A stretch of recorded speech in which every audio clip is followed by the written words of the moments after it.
नमस्कार, मैं हूं आपके साथ आस्था कौशिक। यूपी कांग्रेस प्रदेश अध्यक्ष का बड़ा बयान। अमेठी से राहुल गांधी लड़ेंगे चुनाव, ये कहना है अजय राय का। कल ही अजय राय को जिम्मेदारी दी गई है यूपी में कांग्रेस की। वाराणसी के बाबतपुर एयरपोर्ट पर अजय राय का स्वागत हुआ है और मीडिया से बातचीत करते हुए उन्होंने कहा, अमेठी से राहुल गांधी चुनाव लड़ेंगे। अजय राय यूपी कांग्रेस के हाल ही में बनाए गए प्रदेश अध्यक्ष, उन्होंने ये बड़ा बयान दिया है और कहा है अमेठी से राहुल गांधी लड़ेंगे चुनाव। आपको बता दें, इससे पहले 2019 के लोकसभा चुनाव में अमेठी से हार गए थे राहुल गांधी। स्मृति ईरानी ने उनको हराया था। उसके बाद वायनाड से उन्होंने चुनाव लड़ा, जीते और उसके बाद संसद पहुंचे। और अब अजय राय का ये बड़ा बयान सामने आया है और उन्होंने कहा है कि अमेठी से चुनाव लड़ेंगे राहुल गांधी। राहुल जी अमेठी से चुनाव लड़ेंगे? बिल्कुल, राहुल गांधी अमेठी से लड़ेंगे। अमेठी के लोग यहाँ हैं और जहाँ से प्रियंका गांधी जी की इच्छा बनारस अगर होगी, हमारा एक एक कार्यकर्ता उनके लिए जान लड़ा देगा। स्मृति ईरानी कह रही है कि राहुल गांधी अमेठी इस बार भी नहीं आएंगे, भाग जाएंगे। अब स्मृति ईरानी खुद बौखला गई हैं। 13 रुपए किलो में चीनी दिलवा रही थी, दिलवा पाई? उनसे पूछिए, 13 रुपए किलो में हमारे लोग आए अमेठी के, उनसे पूछिए। कहा था कि 13 रुपया में आपको चीनी मिलेगा और कमल का बटन दबाइए, वो 13 रुपए का चीनी कहाँ गया? जो आज डर का कि डरवा कर अपने साथ ले लो, ईडी सीबीआई को भेजकर अपने साथ ले लो, उस पे हम सब कांग्रेस का हमारा नेता जो राहुल गांधी ने प्यार का पैगाम कन्याकुमारी से कश्मीर दिया है और हमारे खड़गे सामने दिया, हमारी नेता प्रियंका गांधी ने जो विश्वास किया, ये पूरा एक एक जो संदेश है राहुल गांधी का, कांग्रेस पार्टी का, एक एक गांव, एक एक घर घर पहुंचाएंगे। ये हम सबकी जिम्मेदारी है। 24 को लेकर प्रधानमंत्री का किरदारी नहीं है और जो भी गठबंधन में है हर व्यक्ति प्रधानमंत्री बनना चाह रहा है। भारतीय जनता पार्टी में क्या है, रोज आप जो आपको गाली देता रहा, जो आपको मठ में भेजता रहा, जो आपको गुजरात भेजता रहा, वो आज को गठबंधन में लेकर और उसकी जो है उसको माला पहना रहे हैं, उसका स्वागत कर रहे हैं। सर मानी चाहिए भारतीय जनता पार्टी को। पहले अपने गिरबान में झांकिए, उसके बाद दूसरों पर आरोप लगाइए। हमारा पहला कदम आम कार्यकर्ता, आम जनता, जैसे आज हम गाजीपुर जा रहे हैं, शहीदों की धरती, बलिदानियों की धरती, जहां पर हमारे जाबाज आज तिरंगा झंडा फहराने पर 1942 में अंग्रेज की गोलियों का निशाना बने गए थे। सबसे पहला मेरा कार्यक्रम उस धरती को नमन करना, उन वीरों को प्रणाम करना है। और इस वक्त हमारे साथ कांग्रेस के आचार्य प्रमोद कृष्णम फोन लाइन पर जुड़ गए हैं। आचार्य प्रमोद जी, आपसे जानना चाहेंगे, आप इस बात की तस्दीक करते हैं, आप इस बात की पुष्टि करते हैं जो अजय राय कह रहे हैं कि राहुल गांधी एक बार फिर से अमेठी से चुनाव लड़ेंगे? देखिए, राहुल गांधी जी कहां से चुनाव लड़ेंगे, इसका फैसला या तो राहुल गांधी कर सकते हैं या पार्टी हाईकमान कर सकता है। जहां तक अजय राय जी का बयान का संबंध है, तो अजय राय जी उत्तर प्रदेश के अभी नए नवनियुक्त अध्यक्ष हैं हमारे। तो अध्यक्ष जी ने अगर कहा है तो जरूर उनकी राहुल जी से या खड़गे जी से बात हुई होगी, तो उनको अपनी बात रखने का पूरा अधिकार है। लेकिन जहां तक मेरा विषय है, तो मेरी राहुल जी से इस विषय में बात नहीं हुई है। मगर क्योंकि अमेठी के लोग बहुत उन्हें प्यार करते हैं और अमेठी के लोग, अमेठी की जनता ये चाहती है कि जो भूल 2019 में हुई है उसको सुधारा जाए, तो अमेठी की जनता की इच्छा है कि राहुल जी एक बार अमेठी से चुनाव दोबारा लड़ें और अमेठी की जनता को वो नेतृत्व प्रदान करें। इसी से जुड़ा मेरा अगला सवाल है, 2019 में चुनाव लड़े राहुल गांधी, 2 जगह से लड़े, अमेठी से हार गए और वायनाड से जीते, संसद पहुंचे। लेकिन एक बार फिर से क्या राहुल गांधी अमेठी से चुनाव लड़ेंगे?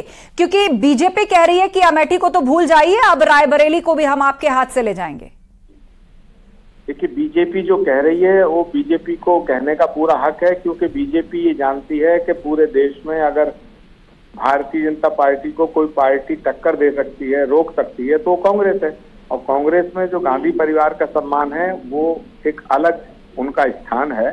और बीजेपी राहुल गांधी जी पे हमेशा निशाना साधती रहती है, प्रियंका जी पे निशाना साधती रहती है। तो बीजेपी तो ये कहेगी कि हम 2024 में फिर तीसरी बार सरकार बनाएंगे। लेकिन जहां तक सवाल है चुनाव लड़ने का और ना लड़ने का, इसका फैसला स्वयं राहुल गांधी जी करेंगे।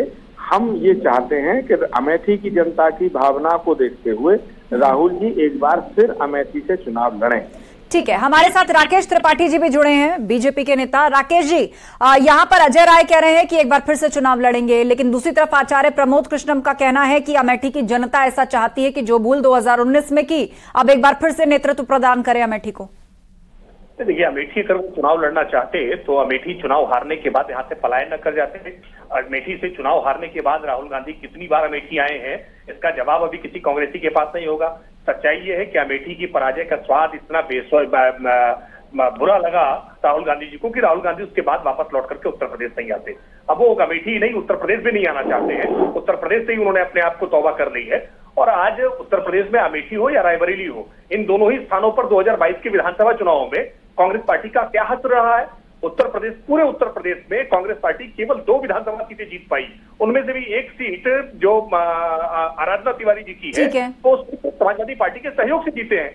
आज उत्तर प्रदेश में लोकसभा में एक सीट श्रीमती सोनिया जी की सीट, ये भी वापस रिपीट कर पाए, ये आज कांग्रेसी पूरे विश्वास के साथ। ठीक है राकेश जी, मैं ये सवाल आचार्य प्रमोद कृष्णम जी के पास ले चलती हूँ। आचार्य जी, यहाँ पर कह रहे हैं राकेश त्रिपाठी कि आपने थोड़ी देर पहले कहा कि बीजेपी का सफाया करने की जो कुव्वत है वो सिर्फ कांग्रेस रखती है, लेकिन आंकड़ों के लिहाज से बीजेपी कह रही है कि आप असेंबली चुनाव में तो सही से परफॉर्म कर नहीं पाए। देखिए, जब राज्य के चुनाव होते हैं तो परिस्थितियां दूसरी होती हैं। जब देश का चुनाव होता है, लोकसभा का चुनाव होता है, तो परिस्थितियां दूसरी होती हैं। कई बार ऐसा होता है कि राज्यों में चुनाव एक पार्टी जीतती है, लेकिन लोकसभा का जब चुनाव होता है तो दूसरी पार्टी जीतती है। जैसे 2018 में मध्य प्रदेश में हमारी सरकार बनी, राजस्थान में हमारी सरकार बनी, छत्तीसगढ़ में हमारी सरकार बनी, कांग्रेस पार्टी की सरकार बनी। लेकिन जब 2018 के चुनाव के बाद 19 में चुनाव लोकसभा का हुआ तो राजस्थान, मध्य प्रदेश और छत्तीसगढ़ में बीजेपी को भारी सफलता मिली और हमारा 1 या 2 MP मुश्किल से जीत पाया। तो प्रश्न ये पैदा होता है कि आज 10 साल से देश में हुकूमत जो कर रही है, भाजपा कर रही है, तो जितने वादे, जितनी उम्मीदें, जितने सपने बीजेपी ने देश की जनता को दिखाए, क्या वो सपने पूरे हुए? नंबर 1, क्या उनकी उम्मीदों पर सरकार खरी उतरी है?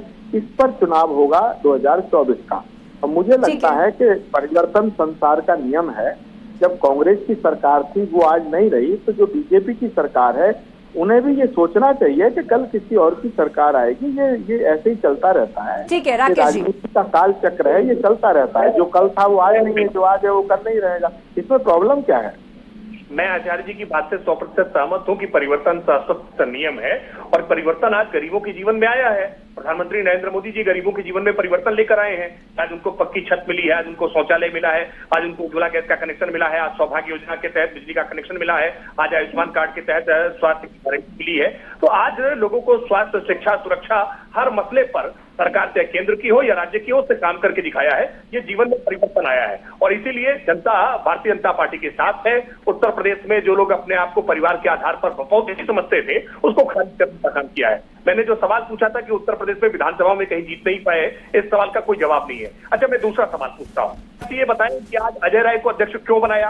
क्यों ब्रजलाल खाबरी को जब लेकर आए थे तो एक दलित कार्ड आपने कहा था कि हम दलित को बना रहे हैं। आज वो दलित प्रेम आपका कहां चला गया? और आखिरकार बसपा से लेकर के आप ब्रजलाल खाबरी को लेकर आते हैं या भारतीय जनता पार्टी से गए हुए नेता अजय राय को आज कांग्रेस का अध्यक्ष बनाते हैं? क्या कांग्रेस के पास कोई मूल कांग्रेसी नहीं बचा है जिसको अध्यक्ष पद दे पावे? अजय राय जो लगातार पराजित हुए हैं भारतीय जनता पार्टी से, आज अजय राय के दम पर आप अध्यक्ष को करने की कोशिश कर रहे हैं। क्या कांग्रेस के लिए इससे ज्यादा निराशा के दौर और नहीं हो सकते? क्या कोई मूल कांग्रेसी नहीं है जिसको वो पार्टी का अध्यक्ष बना पावे? आचार्य प्रमोद जी, देखिए, राकेश त्रिपाठी जी बड़े विद्वान व्यक्ति हैं, लेकिन कैसी बातें कर रहे हैं। पार्टी का विशेष अधिकार होता है, वो किसे अध्यक्ष बनाए, किसे उपाध्यक्ष बनाए, किसे मुख्यमंत्री का कैंडिडेट बनाए। अरे भाई, भारतीय जनता पार्टी में जब चुनाव हुआ था 2017 में, तो बीजेपी के प्रदेश अध्यक्ष जो थे वो तो केशव प्रसाद मौर्य जी थे, तो जनता ने वोट दिया उनके लिए। लेकिन मुख्यमंत्री बने हमारे योगी आदित्यनाथ जी, तो हमने कोई सवाल उठाया? तो कांग्रेस पार्टी में कौन कहां से आया है? कांग्रेस एक विशाल पार्टी है। कांग्रेस पार्टी में लोग आते जाते रहते हैं। कांग्रेस पार्टी में ब्रजलाल खाबरी जी भी जब अध्यक्ष बने थे तो बहुजन समाज पार्टी से आए थे, लल्लू जी भी दूसरी पार्टी से आए थे, अजय राय जी भी दूसरी पार्टी से आए हैं। इससे क्या मतलब है? कांग्रेस पार्टी में आज वो हैं कांग्रेस पार्टी से वो 2022 में भी चुनाव लड़े, 2019 में भी चुनाव लड़े। तो मुझे लगता है कि कांग्रेस पार्टी ने जो फैसला लिया है, आज पहला दिन है तो उसका सम्मान होना चाहिए। और बीजेपी तो इतनी बड़ी पार्टी है, राकेश त्रिपाठी जी से मैं कहना चाहूंगा थोड़ा दिल बड़ा करें, विराट हृदय के स्वामी बने और ये सोच के चलें देश की जनता जो है अगर ये मानती है कि भारतीय जनता पार्टी ने अपने वादों को पूरा किया है तो 2024 में तीसरी बार आपको बना देगी। और अगर समझेगी कि इन्होंने अपने वादे पूरे नहीं किए हैं और थोड़ा जनता से झूठ बोला है तो हटा देगी। आप हटने के लिए तैयार क्यों नहीं होते? मैं आपसे जो बात आज कर रहा हूँ ये चुनावी भाषण थोड़ी है। आप तो मुझे आज ही ये बाउंड करना चाहते हो कि 2024 में आप ही आएंगे। हाउ कैन यू से? ये तो आप नहीं कह सकते कि 2024 में। राकेश त्रिपाठी जी बताइए, अति आत्मविश्वास है क्या? नहीं, अति आत्मविश्वास नहीं है। जनता का भरोसा, जनता का विश्वास अलग अलग चुनावों में लगातार भारतीय जनता पार्टी के साथ है। और भारतीय जनता पार्टी विशेषकर उत्तर प्रदेश के संदर्भ में 2014 का चुनाव, 2017 का चुनाव, 2019 का चुनाव, 2022 का चुनाव, पंचायत के चुनाव, निकाय के चुनाव, हर चुनाव दर चुनाव जनता का भरोसा भारतीय जनता पार्टी के साथ हुआ है। और इस आधार पर हम कह रहे हैं कि उत्तर प्रदेश में सबसे लैंडस्लाइड विक्ट्री इस बार 80 की 80 सीटें भारतीय जनता पार्टी की झोली में जाएंगी। रायबरेली में भी इस बार कमल का फूल खिलेगा, मैनपुरी में भी कमल का फूल खिलेगा। और मैं एक और सवाल आचार्य जी, चूंकि आचार्य जी पुराने कांग्रेसी हैं, मैं इस बात को जानता हूं, मानता हूं कि आचार्य जी को अगर कांग्रेस पार्टी के प्रदेश का अध्यक्ष बनाती तो शायद बेहतर कांग्रेस कर सकती थी। लेकिन आचार्य जी को कांग्रेस का अध्यक्ष न बना करके आज तमाम जगहों से इधर उधर से लेकर के वो अध्यक्ष बना करके जो नए नए प्रयोग कर रहे हैं ना, इन प्रयोगों का खामियाजा कांग्रेस पार्टी को भुगतना पड़ेगा। अब ये इन्होंने एक संगठन अभी नया बनाया था गठबंधन, जिसको I.N.D.A, ये गठबंधन की गांठें तो खुल गई। घोसी का उपचुनाव हो रहा है, घोसी के उपचुनाव में अब तक नामांकन में सुधाकर सिंह जो समाजवादी पार्टी के कैंडिडेट हैं, उनके लिए कोई कांग्रेस का नेता क्यों नहीं गया? उनके लिए आरएलडी का नेता क्यों नहीं गया?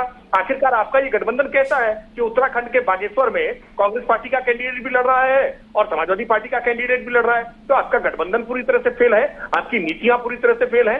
आप इतनी खराब परिस्थितियों में भी अब भी एकता नहीं कर पा रहे। यूपी के 2 लड़कों को आपने साथ पसंद करके हाथ में हाथ डाल करके चलाया था, लेकिन जनता ने खारिज कर दिया।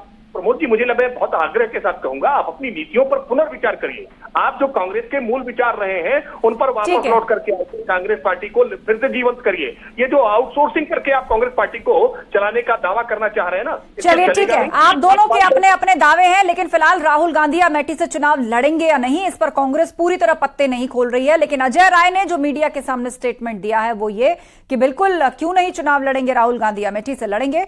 बहरहाल भविष्य में क्या छिपा है ये जल्द सबके सामने आ जाएगा। आप दोनों का शुक्रिया इस चर्चा के लिए।